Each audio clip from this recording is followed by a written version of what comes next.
There's something beautifully ironic about getting lost in the search for presence. You start with a simple desire, to be here now, to feel the moment fully, to step out of autopilot and touch the pulse of your own existence. You want peace. You want clarity. You want to be awake to your life. But then, it begins to twist. You monitor every breath like a scientist under a microscope.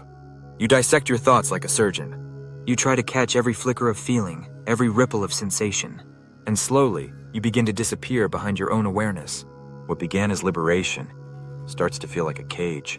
You've fallen into the mindful paradox, where being fully present turns into an obsession with how present you are, where life becomes less about living and more about watching yourself live. How did we get here? There was a time when mindfulness was a sacred practice, rooted in silence, in simplicity, in letting go. But then came the branding. Now it's a lifestyle, a polished product, downloadable, marketable, and monetized. You can buy it as an app, wear it as a bracelet, filter it through a quote on your Instagram story. Mindfulness became an industry, and industries need growth. So what was once a humble return to breath is now a treadmill of upgrades. 30-day challenges, mindful eating, mindful walking, mindful leadership, mindful productivity, even mindful scrolling. You were told it would bring peace, but you weren't warned that even peace, when forced, becomes pressure. You see it everywhere. The calm faces, the softly lit yoga studios, the influencers with perfect posture and curated captions.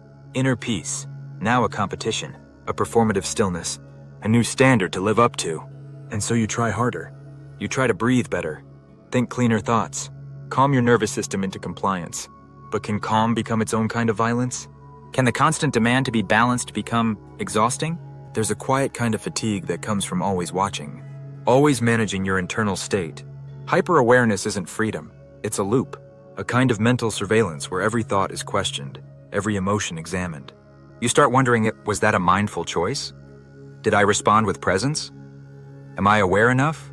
And beneath the awareness grows a hidden anxiety, the need to get it right. Sometimes meditation becomes the new avoidance, a sophisticated form of escape. Not from chaos, but from contact, from discomfort, from real life in all its messy unpredictability. You retreat to the cushion when the world feels overwhelming. You breathe deeply, but you stop engaging. You observe everything, but participate in nothing.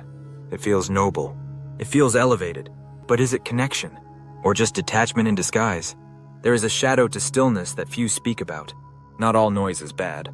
Not all chaos is unspiritual. There are moments when anger is honest, when confusion is necessary, when sorrow needs to scream, not be softly breathed through. In your pursuit of calm, have you silenced parts of yourself that were simply trying to speak? You can meditate for hours, yet never meet your shadow. You can notice every sensation in your body, yet avoid the deep unrest in your soul. And when mindfulness becomes a tool for control, it loses its soul. You start regulating every emotion, reframing every discomfort. You try to stay composed, appropriate, spiritually mature. But sometimes you just need to lose it. To yell, to cry, to laugh too loud in a place you're supposed to be quiet. Emotion isn't a flaw in the system. It is the system. Messy, loud, human. But the digital world doesn't reward that. Online, presence is performance. Awareness has an aesthetic. It's golden hour lighting and mountaintop meditations. It's minimalist design and whispered affirmations. You start to wonder, is this really mindfulness? Or just another mask? Because noticing is not the same as living. You can observe a sunset and still feel numb. You can watch your thoughts all day and still avoid your truth. You can be mindful of every detail and still miss the moment entirely. Participation is different. It's being in the middle of something without watching yourself do it. It's dancing without thinking about the dance, speaking without editing every word, loving without measuring how conscious you're being about it. Sometimes the most mindful thing you can do is forget to be mindful. There's an art to forgetting, to being so inside your body, your movement, your aliveness, that the observer disappears. You've felt it before, in music, in play, in passion, in laughter. In those moments, you're not tracking your experience. You are the experience. No pause, no polish, just pulse. And maybe that's where life lives. Not in stillness, but in rhythm, in chaos and calm colliding and coexisting, in imperfection. Maybe your deepest presence doesn't come from control, but from letting go, letting yourself be messy, emotional, unaware, loud, late, unprepared, letting yourself live without watching every step. Because you were never meant to be a perfect observer. You were meant to be here, fully, flawed, unfiltered. You don't need to track every breath to be alive. You don't need to notice every emotion to be whole. Sometimes you just need to laugh in the wrong moment, to speak before thinking, to cry over something silly, to forget the method and feel the meaning. Because mindfulness isn't about constant awareness. It's about choice. And choice includes forgetting, resting, trusting. So breathe, gently. But don't forget to scream when life needs you to.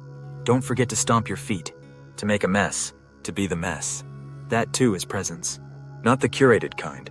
Not the kind that fits in a course or a caption, but the kind that feels like a heartbeat, unmeasured, like a moment fully lived.